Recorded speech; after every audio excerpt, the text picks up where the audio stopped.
नमस्कार दोस्तों। उम्मीद करती हूँ आप सभी लोग हमेशा की तरह अपनों के साथ खुश होंगे और स्वस्थ होंगे। आज के इस वीडियो का टॉपिक है इम्पोर्टेंस ऑफ इमोशंस। इमोशंस मतलब एहसास, एहसास का महत्व। बेसिकली देखा जाए तो एहसास हमारी ज़िंदगी में बहुत ही मेजर रोल प्ले कर रहे होते हैं। इनका बहुत ज़्यादा इंपॉर्टेंस होती है, मतलब महत्व होता है। एक छोटा बच्चा होता है, उसके घर में एक नई कार आती है और वो देखता है कि वाह, उसके घर में कार आ गई, अब तो वो उससे घूमने जाएगा। ठीक है, उसको चलानी तो आती नहीं है लेकिन फिर भी बहुत बहुत क्यूरियस है कि उसमें बैठ के वो घूमने जाएगा, क्योंकि उसको पता है, उसने बहुत सारा देखा हुआ है कि बहुत लोग कार में जाते हैं, उसके दोस्त घूमने जाते हैं पीछे बैठ के मस्ती करने के लिए। ठीक है, अब उसके पापा कहते हैं कि बेटा ठीक है, ये कार में ये स्टेयरिंग है, ये सीट बेल्ट है, ये बेसिकली होती किसके लिए है। तो उसके माइंड में और ज़्यादा जिज्ञासा होती है कि चलो और जानते हैं इसके बारे में, ये कैसे होता है, क्यों होता है और इससे क्या करते हैं अपन लोग। ठीक है, अब उसकी जिज्ञासा को शांत करने के लिए पेरेंट्स आगे आते हैं और वो सारे चीज़ों का जो क्वेश्चंस थे उसके माइंड में उस समय क्यूरियोसिटी की वजह से फ्लोट हो रहे थे, वो एक एक करके उनका जवाब देते हैं। और बच्चा और ज़्यादा क्यूरियस होता है, क्यों? क्योंकि वो तो इंटरेस्ट होता है, उसके लिए कोई नई चीज़ आई थी ना, उसने पहले तो देखी नहीं थी। पहले वो खिलौने, उसको क्या, उस कार को खिलौने के रूप में यूज़ कर रहा था। अब वो प्रैक्टिकली फिजिकली उसने देख लिया, उसको बैठ के उसको लाइव देख रहा है कि कैसी होती है, क्या होती है। वाह, ये कार इस कलर की है, इतनी बड़ी होती है, इसकी बड़ी सीट है, एसी है, सब कुछ है उसमें। उसको पूरा जो कंफर्ट जोन जिसे कहते हैं, उसमें जाके बैठ के वो ड्राइव करके जब उसको ले जाते हैं, घूमने जाते हैं, तो पूरा उसको मज़ा आ रहा होता है। ठीक है, तो क्यूरियोसिटी कौन शांत करता है? क्योंकि वो तो पहले तो घर पे आई है, तो ऑब्वियस सी बात है, पिताजी या उसकी मदर, उसके या घर के जो बड़े लोग हैं जिसको इस सब बारे में इनकी नॉलेज है, वही उसकी क्यूरियोसिटी को कौन करेगा, शांत करेगा। ठीक है, अब क्या हो गया, धीरे धीरे जब वो बच्चा बड़ा होता है, उसको कार चलानी आती है। ठीक है, तो उसको बोलते हैं ठीक है, उसको तो पिताजी ने सिखाया कि ठीक है अब बेटा, ठीक है अब आप एज हो गई है, आपका लाइसेंस बन गया है, अब आप इस गाड़ी को जो है चला सकते हो। ठीक है, अब वो बच्चा और ज़्यादा क्यूरियस हो गया कि वाह, मुझे तो गाड़ी मिलेगी, मैं इसको खुद से ड्राइव कर सकता हूँ, चलो मैं इसको अपने दोस्तों के साथ इसको चला के ड्राइव करके लेके जाऊँगा, या मम्मा पापा को इस पर बैठा के घुमाने लेके जाऊँगा। ठीक है, तो पापा ने बोला ठीक है बेटा, सावधानी से साथ इंस्ट्रक्शंस भी दे दिए, इसको ऐसे नहीं करना, वैसे करना है, इसको यहाँ ले जाना है, वहाँ ले जाना है, इसको धीरे चलाना है, तेज़ चलाना है, अभी हॉर्न देना है, अभी आपको ब्रेक लगाना है, सारी चीज़ें उसने उसको सारी बता दी बच्चे को। अब क्या हुआ, जब सारी चीज़ें बता दी तो उसे सारी चीज़ें सीख ली। अब सीखने के बाद वो चलाने लगा, क्योंकि उसने एक्सपीरियंस जो उसके पिताजी ने था, कहाँ कहाँ गलती हो सकती थी, कहाँ नहीं हो सकती थी, वो सारी चीज़ें अपना जितना बेस्ट टू बेस्ट वो कर सकता था उसने कर दिया। और उसने कई बार वो भूल भी गया, तो उन्होंने कहा देखो बेटा, मैंने ऐसे बताया था ना, आपको हॉर्न इतने पहले से नहीं देना चाहिए था, आपको पहले या तो इंडिकेटर देते। इंडिकेटर बेसिकली दिया इसलिए जाता है ताकि पीछे वाले जो आ रहे हैं उनको पता चल जाए। ठीक है, तो वहाँ पे ये चीज़ इम्पॉर्टेंट हो गई कि वो बच्चा कितनी बार उसने पूछा और कितनी बार उसके पेरेंट्स ने उसका जवाब दिया, बिना कोई इफ एंड बट किए, बिना कुछ इरिटेशंस के, प्यार से उसको समझाया। और फिर गलती से उसमें गाड़ी में कुछ प्रॉब्लम आ गई तो उसको डांटा नहीं। ठीक है, मशीन है, मशीन में तो प्रॉब्लम आती रहती है, उसको सही करा देंगे, खराब हो गई तो दूसरी ले लेंगे, means there is an option. लेकिन सबसे पहले अगर कुछ एक्सीडेंट हुआ था, कुछ हुआ था, उसके मुंह से, उसके पेरेंट्स के मुंह से यही निकला था, तुम्हें तो अच्छा कुछ नहीं होगा, तुम तो सेफ हो ना। ठीक है, रादर उसको कि अरे गाड़ी को तो कुछ नहीं हुआ, क्योंकि अपने इंसान को ये पता होता है उसकी वैल्यू। क्योंकि वो जो चीज़ थी वो मेटेरियलिस्टिक थिंग थी, कार, लेकिन बच्चा मेटेरियलिस्टिक नहीं है। वो तो एक बार अगर कुछ हो गया तो वो चीज़ वापस नहीं आने वाली। गाड़ी तो दूसरी बार खरीद के नहीं आ सकती है या सही कराई जा सकती है, लेकिन वो चीज़ अगर ख़राब हो गई तो उसके लिए बहुत प्रॉब्लम क्रिएट हो सकती है आगे फ्यूचर में। ठीक है, अब बच्चा बड़ा हो गया। ठीक है, बहुत सारी चीज़ें उसके टाइम पे जब वो छोटा था नई नई आ रही थी और नई नई वो चीज़ें थी उसके लिए, क्योंकि वो उसके बारे में उतना नहीं जानता था। सेम चीज़ जब पेरेंट्स उस ओल्ड एज में आ जाएंगे वो उनके साथ भी घटित होगी। क्यों? क्योंकि टेक्नोलॉजी डे बाय डे बहुत ज़्यादा आगे जा रही है और हम बहुत ज़्यादा कंफर्ट जोन में आ चुके हैं और उन टेक्नोलॉजी को यूज़ करके अपना काम आसान कर रहे हैं। और हम चाहते हैं कि उन टेक्नोलॉजी को यूज़ करके हम जल्दी से जल्दी अपना वो काम कर लें ताकि हम बाकी चीज़ों में अपना टाइम स्पेंड करें।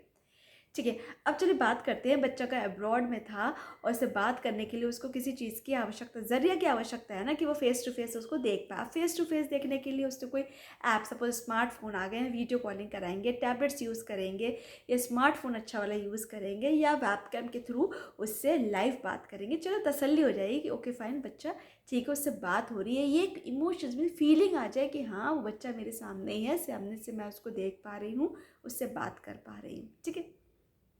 अब उसके लिए उसको पहले चलाना तो सीखना पड़ेगा, उसको पहले चलाना सीखना पड़ेगा कैसे चलता है, क्योंकि वो तो इससे फोल्ड ऑफ नहीं है ना, क्योंकि उसके टाइम पे मान लो कोई चीज़ थी नहीं, अगर थी भी तो उसने उसको यूज़ नहीं किया था, तो क्या हो गया, किसी बच्चे ने उसको, घर के दूसरे मेंबर है, किसी और ने उसको चलाना बताया। ठीक है, वहीं पे अगर उसका दूसरा बेटा था, अगर उसने ये चीज़ बताई, चला के खरीद के दे दी है कि ठीक है पापा इसको ऐसे यूज़ करेंगे, उसको ऐसे यूज़ करेंगे, अब भूल गए, नई चीज़ थी, ओल्ड एज में वैसे मेमोरी थोड़ी सी ऐसी हो जाती है कि हम बहुत फ्रिक्वेंटली चीज़ों को भूलने लगते हैं, हमारी याददाश्त इतनी स्ट्रांग नहीं रह जाती। ठीक है, तो वो हमने बार बार बताया। अब बच्चा क्या हुआ, छोटा जिसने दिया तो वो इरिटेट हो रहा है, यार पापा को बार बार बताना पड़ेगा, चलो मैं ही ऑन करके दे देता हूँ। फिर कभी कभी वो इतना इरिटेट हो जाता है, और पापा आपको नहीं आएगा, आप तो ये मैं ऑन कर देता हूँ, जब मैं बात किया करूँगा तभी आप बात करने लग जाया करना। ठीक है भाई। अब चूँकि उनको पता था कि यार ठीक है मैं तो फ्री हूँ, बच्चा फ्री नहीं है, वो कहीं ना कहीं अपने काम के लिए एंगेज है, तो क्या किया उसने कहा हाँ ठीक है बेटा, जब तुम लगाना तब बात मेरी करा देना। अब उसका तो आज मन अगर कर रहा है तो वो कैसे बात करे, इमोशंस। तो वहीं पे अगर कभी कभी ये होता है ना कि हमारी मजबूरी हो जाती है, सपोज हम किसी मीटिंग में होते हैं, हम वो चीज़ नहीं कर पा रहे होते, हम उसका जो नेट कनेक्शन है वो जो ऑन नहीं करके दे पाएंगे, मजबूरी। लेकिन अगर हम घर पे हैं तो वहाँ पे हमारी मजबूरी नहीं है, घर पे बाकी जो हम काम कर रहे हैं, एंगेज हैं, तो वो काम अगर हम आगे पीछे कर लेंगे तो कोई प्रॉब्लम नहीं हो जाएगी।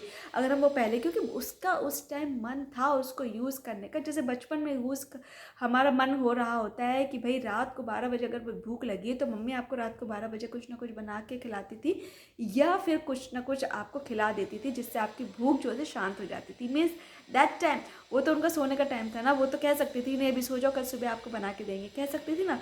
लेकिन नहीं, आप अभी क्या करोगे कि जब बड़े आप हो गए तो आप बोलोगे अरे पापा कल बात कर लेना, अभी कनेक्ट नहीं हो रहे तो क्या इतनी ज़रूरी है, अभी कनेक्ट नहीं हो रहा है ना नेट, हो सकता कुछ माइट भी कोई प्रॉब्लम हो या ऐसा हो रहा हो। इमोशंस की आपने केयर नहीं की। छोटी बातें हैं मगर बहुत इंपॉर्टेंट है, ठीक है, रिलेशनशिप के लिए।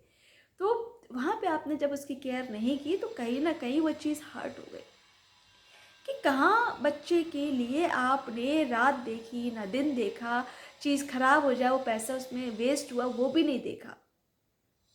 और आज वही चीज़ अगर वो पूछ रहा है कि कैसे करेंगे, मान लो किसी कारण से वो भूल गया है, तो इस डर से कि उसको दोबारा बताना पड़ेगा, या इस डर से कि अगर ख़राब हो गई तो सही कराना पड़ेगा, या इस डर से कि अगर मैं एक बार करा दूंगा मुझे बार बार उसको वो करना पड़ेगा, तो हम उसको वो चीज़ बताएंगे नहीं, क्योंकि एक बार है, चीज़ बताओ नहीं तो ना चीज़ आप बताओगे ना वो चीज़ होगी। मतलब आपने इमोशंस की केयर नहीं की ना, है ना। तो करनी चाहिए थी ना, कितना दिन है उनका लाइफ, क्योंकि लाइफ उनकी क्या है अब जाने की उसमें थी, तो आप कर सकते थे। नई गाड़ी आई है, फाइनेंस जब आपने कराई थी तो आपको कुछ उन्होंने हेल्प की थी फाइनेंशियली, फाइनेंशियली आपको कुछ हेल्प की थी, चलो ठीक है ये वाली आ रही है तो आप ये वाली गाड़ी ले लेते, ठीक है। इस बच्चे ने एक बार भी नहीं कहा कि पापा आप बैठ के एक बार ड्राइव करो गाड़ी। डर था ना, बहुत दिनों से तो गाड़ी चलाई नहीं थी, डर था कि बहुत दिनों से जब गाड़ी नहीं चलाई थी हो सकता है कि कुछ मिस हैपनिंग हो भी सकता था और नहीं भी हो सकता था, प्रोबेबिलिटी दोनों की है। ठीक है। अब एक तरफ अगर बच्चा देख रहा है उसकी पॉइंट ऑफ व्यू से देखा जाए कि ठीक है एक हद तक उसने सही किया, लेकिन अगर भाई पेरेंट्स के पॉइंट ऑफ व्यू से देखा जाए तो उनको लगता है कि अरे यार एक बार तो पूछता, यार मैं मना कर देता लेकिन पूछता तो सही एटलीस्ट, उसने तो पूछा भी नहीं। मैंने एक तो हेल्प की, मैंने सब कुछ किया, तो एक बार बैठने को ही देता है, गाड़ी में एक बार राउंड लगा देता, बगल में बैठ जाता, उसको एक कॉन्फिडेंस रहता कि चलो वह वो है कुछ होगा नहीं, एक राउंड ही लगवा देता। नहीं, कहीं ना कहीं ठेस पहुंची। ठीक है, रिलेशंस की जो बॉन्डिंग थी कहीं ना कहीं सफ़र किया आपकी, कोई बात नहीं, बड़े थे, लेट गो कर दिया, इग्नोर कर दिया, कोई बात नहीं।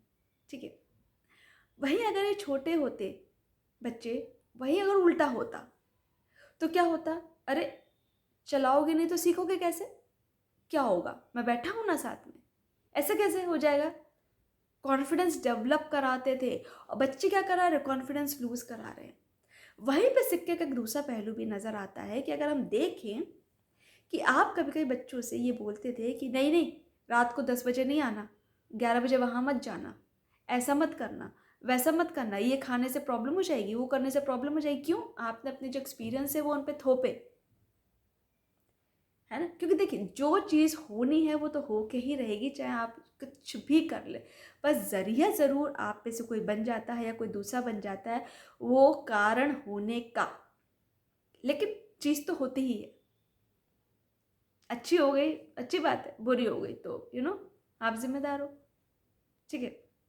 तो वहाँ पे क्या हुआ कि प्रॉब्लम जब थी, ये थी कि आपने भी इमोशन समझे और आपने तो बच्चे थे तो आपने तो थोप दिया। ये चीज़ अगर बच्चे तब कहते कि क्या होगा पापा, गाड़ी चलाऊंगा, क्या होगा, ज़्यादा से एक्सीडेंट हो जाएगा, अभी मेरे पास कोई लाइबिलिटी तो है नहीं, ना मेरी फैमिली है ना कुछ है, क्या होगा ज़्यादा से ज़्यादा? जैसे आप लोग बोलते हो क्या होगा ज़्यादा से ज़्यादा, हम तो मरने की कगार पे हैं, क्या होगा, कुछ ऐसे मिस हैपनिंग हो जाएगी। आप मतलब समझ रहे हैं? बोथ द स्टेटमेंट्स दोनों लोगों ने अलग अलग टाइम पे बोले और उनका मतलब किस तरह से लिया गया और क्या हुआ, क्या उसका रिजल्ट क्या।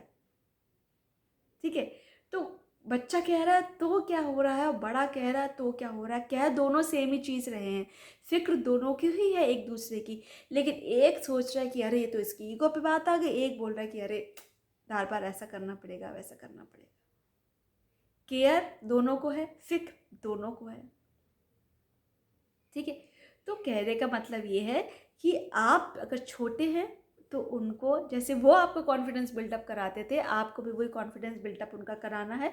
और एक बार, क्योंकि जितनी ज़्यादा चीज़ें उनको जो उनके कुछ अरमान कह सकते हो, ख्वाहिशें कह सकते हो, वो रह गई थी, उनको वो अपने टाइम पे पूरा नहीं कर पाए थे, तो इट इज़ योर टर्न कि आप उनकी वो ख्वाहिशें पूरा करवाइए। वो जो चीज़ें वो नहीं कर पाए थे, आप लोगों के अपब्रिंगिंग कराते समय, आप लोगों को फैसिलिटी देते देते वो उनके शौक जो थे रह गए थे। तो don't you think so it is your responsibility to fill those dreams, कि आप किस कुछ हद तक, मानती हूँ सारा नहीं करा सकते, बट कुछ up to some extent, up to some level, कुछ तो करा सकते हो आप। तो वो जब आप कराओगे तो क्या होगा, उनको भी अच्छा लगेगा, उनको भी लगेगा वाओ यार, बच्चा ये सोच रहा है, समझ रहा है, उसके इस पर रिस्पेक्ट कर रहा है, एटलीस्ट उसको इसके इमोशंस को, फीलिंग्स का केयर है, उसको उसकी केयर है, वो समझ है। वहीं पे अगर पेरेंट्स भी ये सोचे कि ठीक है, उनको एक्सपीरियंस है, लेकिन ऑलवेज नॉट नेसेसरी ना कि ये ऐसा होगा तो हो ही गया था, हमारे साथ ऐसा हुआ था, टर्म्स कुछ दूसरी थी, आप भी उसको कॉन्फिडेंस लूज मत कीजिए। तो दोनों जगह इम्पोर्टेंस है। तो आजकल ये देखते हैं कि जब हम अपने पैसों से चीज़ें कमाते हैं और वहीं पेरेंट्स को हम देने से कतराते हैं कि ये कहीं इसका ख़राब ना हो जाए या उनको कोई प्रॉब्लम ना हो जाए। एक जगह तो वो चीज़ सही, अब तो सही सोच रहे, लेकिन कहीं ना कहीं मतलब ये क्वेश्चन आता है कि ऐसा तो नहीं कि उनकी फीलिंग्स, इमोशंस को ठेस पहुंच रही है, हर्ट हो रहा है। तो दूसरी चीज़ भी ज़रूर कीजिए, ये उस समय की जो मौका, जो टाइम है, उसको देखते हुए हमें ये डिसीजन लेना है कि हमें वो चीज़ करनी चाहिए या नहीं करनी चाहिए। और दोनों को भी इस पर्सपेक्टिव में सोचना है कि अगर वो ऐसा सोच रहा है तो क्या गलत है, मैंने भी तो ऐसा ही किया था, या वो अगर ऐसा मना कर रहा है तो क्यों मना कर रहा है, मैं भी तो मना करता था ना कि रात को 12 बजे वहाँ मत जाना, प्रॉब्लम हो जाएगी, अकेले में मना किया था ना। तो अगर उसी ने मना कर दिया तो क्या हो गया, आप उसको इतना ईगो पे क्यों ले गए? ठीक है? तो दोनों के लिए इम्पोर्टेंस है इन फीलिंग्स की, तो कोशिश कीजिए छोटे छोटे बच्चों की फीलिंग्स को और बूढ़ों की फीलिंग्स, बेसिकली हम देखा जाए तो दोनों को एक पैमाने पे माप सकते हैं, दोनों की ही सेम होती है, क्योंकि दोनों को ही समझाना पड़ता है, दोनों की याददाश्त थोड़ी सी ऐसी हो गई होती है, बहुत स्ट्रांग नहीं रह रही होती है, हमें भी उनको भी, क्योंकि हमें उनको सिखाना होता है और ये सीखे हुए होते हैं, हमें जैसे उनको रिमाइंड कराना रहता है, लेकिन बार बार भूलने की इनकी प्रोबेबिलिटी ज़्यादा बढ़ जाती है। ठीक है, क्योंकि वो ग्रोइंग एज में नहीं थे ना, तो वो उनके डिप्रीशन वाले उस पे थे, तो वहाँ हमें इनका ध्यान रखना है। तो आगे से ध्यान रखिएगा, ये मैसेज है उन बच्चों के लिए कि जब पेरेंट्स ने आपकी सारी चीज़ें फुलफ़िल की थी, आपको किसी चीज़ के लिए रोका नहीं, किसी चीज़ का इस्तेमाल करने के लिए हर चीज़ को सिखाया कि इसको ऐसा करेंगे, गलत भी हो जाता है तो क्या होगा। उनके स्टेटमेंट्स को याद कीजिए कि क्या बोला था उन्होंने, कि ये चीज़ ख़राब होती है, दूसरी आ जाएगी या सही आ जाएगी, लेकिन तुमसे ज़्यादा इम्पोर्टेंट तो नहीं है ना वो चीज़। तो आपको भी वही चीज़ करनी है, वही एटलीस्ट शब्द कहने हैं कि ये चीज़ क्या हो गया, ख़राबी तो होगी ना, इससे ज़्यादा क्या होगा। आपने तब नहीं कर पाई थी जब पैसा नहीं था, अब तो पैसा है ना, तो आप इसको कीजिए ना, अब इसको ट्राई करके देखिए ना एटलीस्ट, है ना। तो समझ पा रहे इमोशंस क्या रोल प्ले कर रहा है हमारी लाइफ में। ये कुछ इमोशंस, कुछ बच्चे होते हैं छोटी छोटी चीज़ों को देखते हैं और वो उनके फेवरेट बन जाते हैं, वहीं पे कुछ बच्चे होते हैं जो इन चीज़ों को नज़रअंदाज करते हैं, और वहीं क्या उनको मीन्स उस चीज़ की डेप्थ ही नहीं पता होती एग्जैक्टली वो हो क्या रहा होता है। लेकिन वहाँ पे क्या, रिलेशंस, तो बॉन्डिंग कहाँ पे अच्छी होगी, जहाँ हम एक दूसरे की केमिस्ट्री समझेंगे, जहाँ हम एक दूसरे के इमोशन समझेंगे, उनको इम्पोर्टेंस देंगे, उनको विचारों को समझ के उनको वो चीज़ करवाएंगे। क्योंकि ज़रूरी नहीं अपने टाइम पे वो सारी चीज़ें कर चुके, क्योंकि उस टाइम पे वो आप में बिजी थे ना, आपकी चीज़ों को, आपके नीड्स को फुलफ़िल करने के लिए बिजी थे, वो रिस्पॉन्सिबिलिटीज़ बहुत सारी थी उनके पास। लेकिन अभी तो पूरी तरह से वो रिटायर्ड हो चुके हैं और पूरी तरह से कहना चाहिए फ्री हैं। तो उनको भी वो ज़िंदगी के मज़े लेने दीजिए ना, उनको भी वो चीज़ें करवाइए जो वो उस समय नहीं कि ज़बरदस्ती बहाने ढूंढिए कि इसको ऐसा करना है, अपनी आड़ लेके कहिए मुझे वहाँ जाना है इसलिए आप भी चलो, मुझे ऐसा करना है तो वैसा कहते, छोटे छोटे बहाने ढूंढने में क्या जाता है, इसलिए दोनों ही लोग खुश रहेंगे और ये एक हेल्दी फैमिली की निशानी है। ठीक है, तो कोई भी आइसोलेशन का शिकार नहीं होगा, सबको एक दूसरे की इंपॉर्टेंस का एहसास रहेगा, सबको ये लगेगा कि हर कोई उसकी टेक केयर कर रहा है, एक दूसरे की take care he is very important for a healthy relationship. सो आज के लिए बस इतना ही। नेक्स्ट वीडियो में हम फिर से नेक्स्ट वीडियो के साथ हाजिर होते हैं, तब तक आप इमोशंस का थोड़ा सा ध्यान रखिए और थोड़ा सा पेशेंटली उनको डील कीजिए। ठीक है, okay and take care, bye bye.